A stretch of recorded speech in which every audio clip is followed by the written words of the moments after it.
Shalom, shalom à toutes et à tous. Soyez bénis dans le nom puissant de notre Seigneur Jésus. Oui, bien-aimés, comme d'habitude, nous sommes là pour partager la parole du Seigneur, afin que tout le monde parvienne à la connaissance de la vérité. Alors, qui est la vérité? La vérité n'est rien d'autre que Jésus-Christ, qui est le chemin, la vérité et la vie. Donc, c'est Jésus que nous prêchons, c'est Jésus qui est mort à la croix, que nous annonçons et que nous proclamons. Mais avant toute chose, bien-aimés, nous allons remettre ce moment entre ses mains, afin que l'Esprit de Dieu puisse encore nous diriger, nous guider. Père trois fois saint, éternel notre Dieu, nous t'élèvons, Seigneur, nous te bénissons. Nous te rendons grâce, majesté, toi qui es, qui étais, qui viens. Yeshua notre Dieu. Seigneur, que ton nom soit encore élevé, sanctifié, glorifié, Père des gloires, parce que toi, tu dis, tu es la vérité, Seigneur. Si le Fils nous a franchis, Père, nous serons réellement libres. Oui, Seigneur, nous voulons être libres, libres par ta parole, libres, Seigneur, dans tout ce que nous faisons, ô Dieu, parce que c'est pour la liberté, Père de gloire, que tu nous as affranchis. Oui, Seigneur, nous voulons être libres dans cette liberté. Seigneur, que personne ne parvient, Seigneur, ne vient, Seigneur, notre Dieu, à empiéter sur la liberté que tu nous as accordée par Christ Jésus. Oui, tendre Père, nous remettons ce moment de partage avec ton peuple Jésus. Seigneur, enseigne-nous encore. Papa, nous sommes rien devant toi, mais laisse que ton Esprit Saint puisse nous guider, nous diriger, nous orienter au nom de Yeshua. Père, nous t'avons ainsi prié. Amen. Oui, bien-aimés dans le Seigneur, comme je disais tout à l'heure que nous sommes là pour partager la parole du Seigneur. Et Jésus dit à ses disciples, il dit, allez et prêchez et dites, le royaume de cieux est proche. Donc, le message que Jésus nous a laissé, c'est aller et prêcher et dites, le royaume des cieux est proche. Il n'y a pas un autre message que le Seigneur nous a donné. Il n'y a pas un autre message que le Seigneur a donné aux disciples d'aller prêcher, si ce n'est que le message du royaume des cieux. Le message de quiconque croit sera sauvé. Le message de chercher premièrement le royaume des cieux et sa justice, et le reste vous seront donnés par-dessus. D'accord? Et il n'y a que ce message-là, peuple de Dieu, il n'y a que sur ce message-là que nous devons nous attacher à Christ, parce que c'est lui notre lumière, c'est lui notre lumière. Aujourd'hui, peuple de Dieu, nous voulons partager un peu sur un thème qui est intitulé « Jésus, notre lumière ». Jésus, notre lumière. Oui, bien-aimé, si Christ n'est pas dans ta vie, bien-aimé dans le Seigneur, ta vie ne sert absolument à rien. Si Christ n'est pas le guide ou n'est pas ton berger ou n'est pas ton conducteur, vraiment bien-aimé, le reste de nos vies, c'est vraiment rien. La Bible dit, vanité de vanité, tout est vanité. Donc sans Jésus, bien-aimé dans le Seigneur, nous ne pouvons rien faire. Il est dit dans le livre de Jean, le Seigneur lui-même dit que sans moi, vous ne pouvez rien faire. Et sans Jésus-Christ dans nos vies, peuple de Dieu, nous ne pouvons rien faire. Il y en a qui ont peut-être beaucoup de richesses. Il y en a qui ont beaucoup d'argent, beaucoup de biens matériels, beaucoup de tout ce que les hommes peuvent posséder sur cette terre. Mais bien aimés dans le Seigneur, parfois, ces personnes manquent la paix. N'est-ce pas? Parfois, ces personnes manquent la paix. On peut tout posséder dans la vie, Mais posséder le monde sans Jésus-Christ, cela ne sert absolument à rien. Cela ne sert absolument à rien. Au contraire, on peut tout posséder, mais en voir Jésus-Christ dans la vie, et cela nous sert vraiment à... C'est une grande richesse en soi, en fait. Parce que Jésus dit que sans moi, vous ne pouvez rien faire. Et il est écrit encore quelque part, on dit que si quelqu'un veut se glorifier, qu'il se glorifie de m'avoir connu. Donc, le Seigneur dit, si tu veux te glorifier, glorifie-toi de m'avoir connu. Bien-aimé, c'est un privilège et une grâce énorme que le Seigneur nous a faite.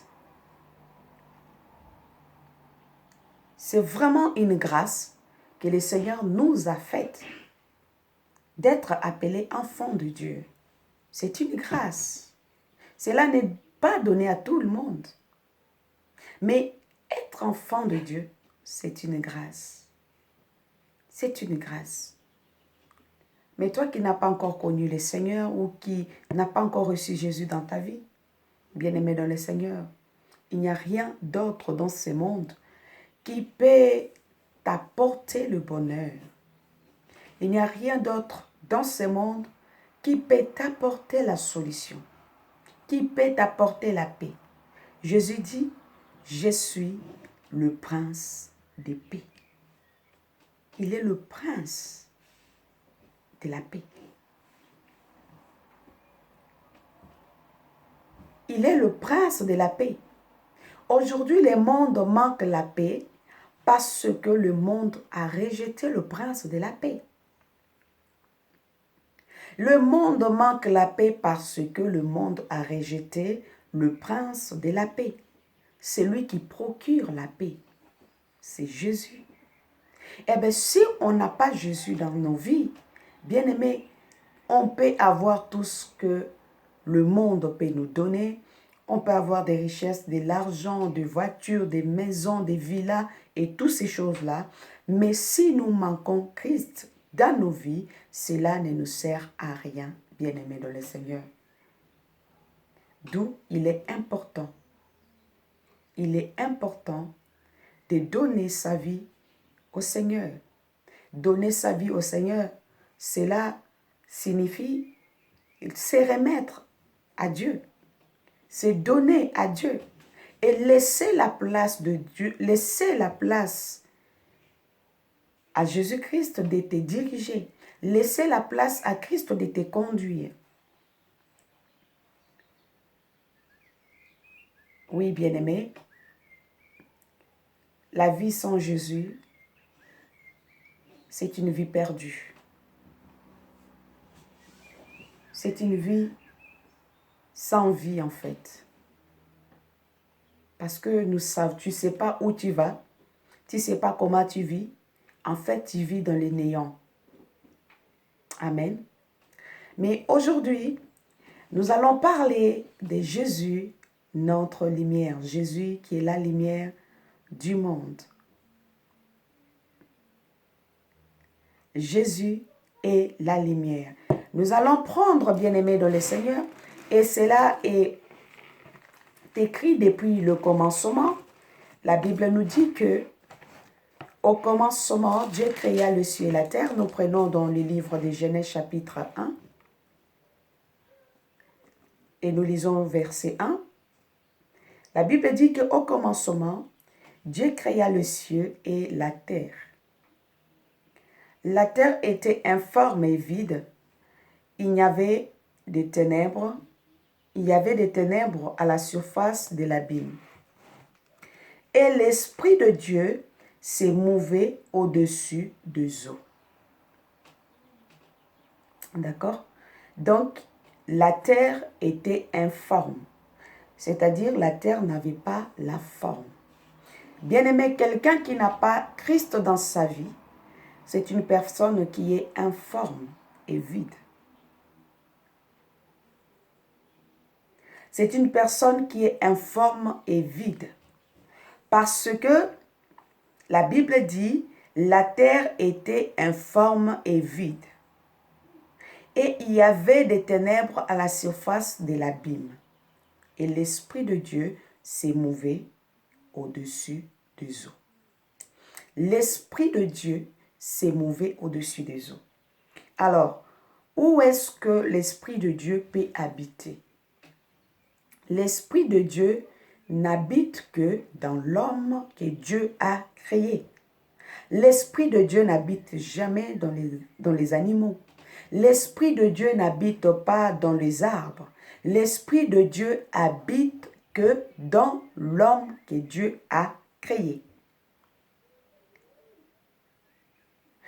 Et en ce moment-là, l'Esprit de Dieu ne trouvant rien à la surface de la terre, et l'Esprit de Dieu s'est mouvé. Pourquoi? Parce que il y avait les ténèbres à la surface de l'abîme. Il y avait complètement les ténèbres. Il n'y avait pas la vie. La terre était informe. La terre n'avait pas la forme. D'accord? La terre était informe et vide.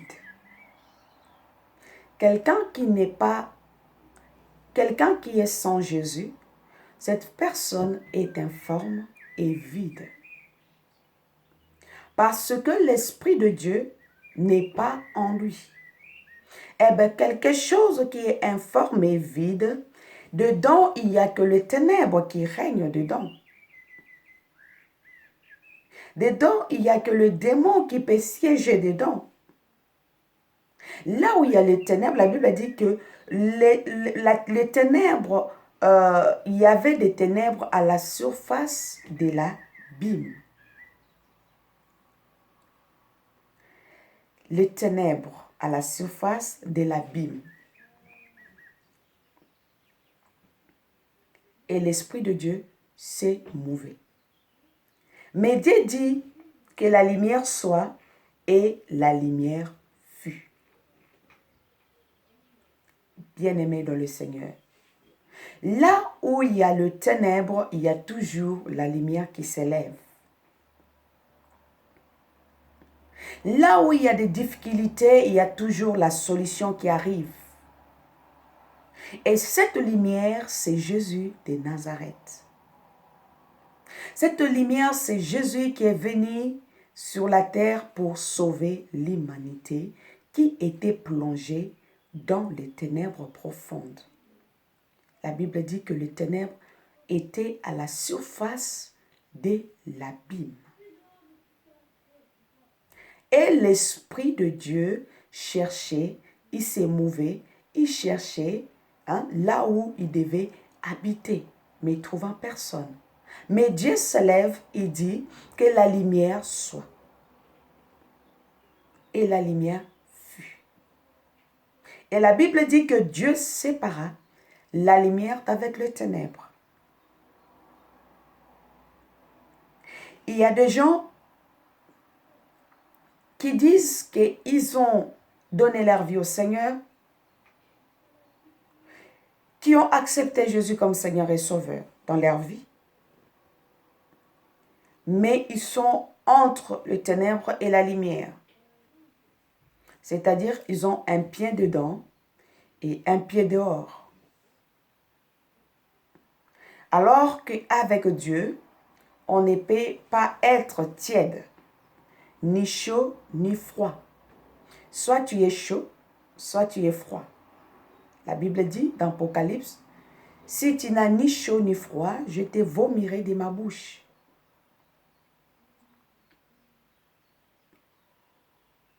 Tu n'as ni chaud ni froid, je te vomirai de ma bouche. Donc, la lumière qui est Christ est venue, bien-aimé, pour éclairer les hommes. Et quand la terre était informe et vide, Dieu cherchait, d'accord? Dieu cherchait parce que son esprit était en train de se mouver. l'Esprit de Dieu était en train de se mouver sur la surface de la terre pour chercher, en fait, et pour chercher l'homme par lequel, en fait, Dieu voulait, parce que comme je disais tout à l'heure, que Dieu n'habite pas dans les animaux. Dieu habite parce que en créant l'homme, Dieu a soufflé dans l'homme son esprit. Dieu souffla dans l'homme le souffle de vie et l'homme devint une âme vivante. Donc Dieu a soufflé, Dieu a donné dans l'homme, a mis dans l'homme son esprit.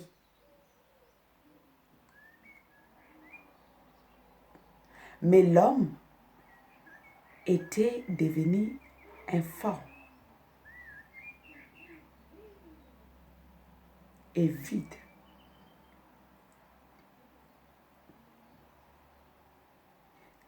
Et nous allons continuer. Dieu vit que la lumière, au verset 4, Dieu dit que vit que la lumière était bonne et Dieu sépara la lumière d'avec les ténèbres. Oui, bien-aimé. Dans notre marche avec Jésus, nous devons, bien-aimé, nous séparer de tout ce qui est des ténèbres. Parce que les ténèbres et la lumière ne peuvent jamais habiter ensemble.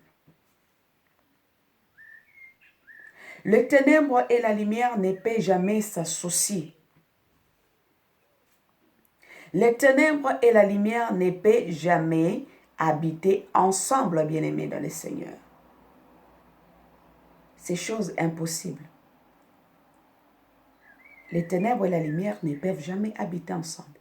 La Bible dit que Dieu sépara les ténèbres d'avec la lumière.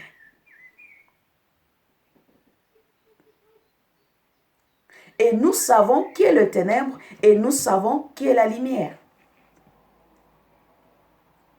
Or, la Bible nous dit, ne prenez pas part aux œuvres infructueuses du ténèbre, mais plutôt condamnez-le.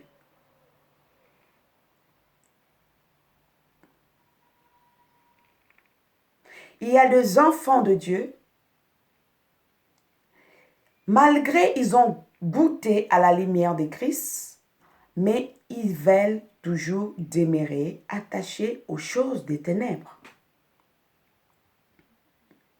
Et quand on commence à critiquer ou à juger, la Bible, on nous dit, ne jugez point. Non, bien-aimés, ne savez-vous pas que les saints jugeront le monde? Ça, c'est une manière de se justifier que la Bible dit, ne jugez point. N'est-ce pas? Mais je vais ouvrir une petite parenthèse sur ces versets. Souvent, quand on renvoie quelqu'un devant sa responsabilité ou devant son acte, devant l'acte qu'il a commis, bon, on répond toujours, ben non, ne jugez point. Mais bien aimé, ne savons-nous pas que nous les saints, nous les croyants, nous les chrétiens, nous jugerons le monde. Et quand l'apôtre Paul dit, ne prenez point part aux œuvres infructueuses du ténèbre, mais plutôt condamnez-le. N'est-ce pas? Je ne peux pas condamner quelque chose que je n'ai pas au préalable jugé et trouvé mal. Comment une condamnation, comment je peux condamner quelque chose que je n'ai pas jugé, que je n'ai pas examiné, que je n'ai pas trouvé mal? La Bible dit, ne prenez pas part aux œuvres infructueuses du ténèbre. Le jugement est orienté plutôt sur ceux qui ont connu la vérité, mais qui continuent à persévérer dans le mal. Et cela, on peut les juger. Je vois mon frère qui connaît la parole et qui continue à persister ou à faire le mal, qu'à faire le contraire de ce que la parole dit, ben je dois le juger. Je dois le mettre devant ses actes. Mais par contre, je n'ai pas droit à juger un païen qui ne connaît pas la parole et qui continue à persévérer dans le mal ou qui commet des choses qu'il ignore parce qu'il le fait par l'ignorance. Oui, celui-là, je n'ai pas à porter un jugement parce qu'il ne connaît pas la vérité. Il est dans l'ignorance. Mais parfois, les frères et sœurs qui connaissent la vérité, qui connaissent la parole et qui continuent à faire le mal, ils sont là, non, non, ne me juge pas. Ne me jugez point, ne jugez point. La Bible dit ne jugez point. Non, ce n'est pas sur toi, ma sœur, qui connaît la vérité que la Bible parle. C'est sur les païens. Je ferme cette parenthèse. Donc, Dieu vit que la lumière était, Dieu sépara plutôt la lumière, et Dieu vit que la lumière était bonne. Déjà. Et Dieu sépara la lumière d'avec les ténèbres. Oui, bien-aimé. Quand nous avons goûté à la vie de Christ, on nous dit que la lumière était bonne. Oui, bien-aimé. Jésus est bon. La lumière était bonne. Oui, bien-aimé dans le Seigneur. Jésus, il est bon. Jésus, il est bon. Et Dieu sépara la lumière avec les ténèbres. La séparation. Avec le mal. La séparation avec le monde. La séparation avec tout ce qui peut nous séparer de Dieu. C'est-à-dire que Dieu a vu déjà depuis le commencement que la lumière ne pouvait pas cohabiter avec les ténèbres. Bien-aimés, la Bible nous dit que nous sommes les enfants de la lumière. Si Christ est notre lumière, comment nous pouvons marcher avec les œuvres des ténèbres en nous? Comment nous pouvons marcher avec les œuvres des ténèbres en nous? Nous devons, bien-aimés, nous séparer d'avec le ténèbre, peuple de Dieu, pour voir la main de Dieu opérer dans nos vies. Nous allons prendre Jean chapitre 1. Nous lisons dans Jean chapitre 1. Jean chapitre 1. Jean chapitre 1, nous lisons au verset 9. Jean chapitre 1, verset 9 nous dit: cette lumière était la véritable lumière. Oui, bien-aimé, la Bible dit que cette lumière était la véritable lumière. Donc, Jésus est la véritable lumière qui peut t'éclairer, bien-aimé, dans le Seigneur. Jésus est la véritable lumière qui peut nous éclairer, qui peut nous sauver, qui peut te délivrer. Laisse entrer cette lumière dans ta vie. Et cette lumière qui est Jésus chassera les ténèbres de ta vie, chassera les liens familiaux, chassera les autels, chassera toute maladie qui est en toi. La Bible nous dit que cette lumière était la véritable lumière qui, en venant dans le monde, éclaire tout homme. Et cette lumière, qui était la véritable lumière, qui, en venant dans le monde, éclaire tout homme. Jésus est venu pour nous éclairer. Il est venu pour nous donner la vie. Il est venu pour nous sauver, bien-aimés de le Seigneur. Il est la lumière, notre lumière. Et cette lumière est venue pour éclairer tout homme. n'est-ce pas? Tout homme qui croit en son nom et marchera dans sa lumière. Tout homme qui donne sa vie à Jésus marchera dans sa lumière. Il est la lumière véritable, peuple de Dieu. Il est la lumière véritable qui éclaire, qui apporte la solution, qui apporte le miracle, qui apporte la délivrance. Jésus est la lumière. Il est la solution de ton problème. Il est la guérison à ta maladie. Il est la délivrance à tes liens. Il n'y a pas une autre lumière, bien-aimé. Excusez-moi, je vais allumer un peu ma lumière également.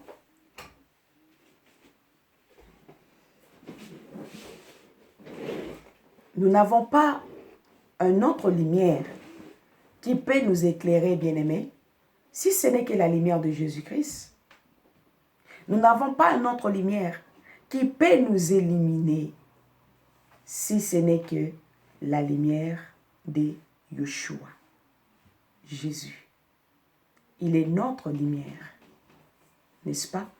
Il est la lumière qui est venue dans le monde pour éclairer tout homme.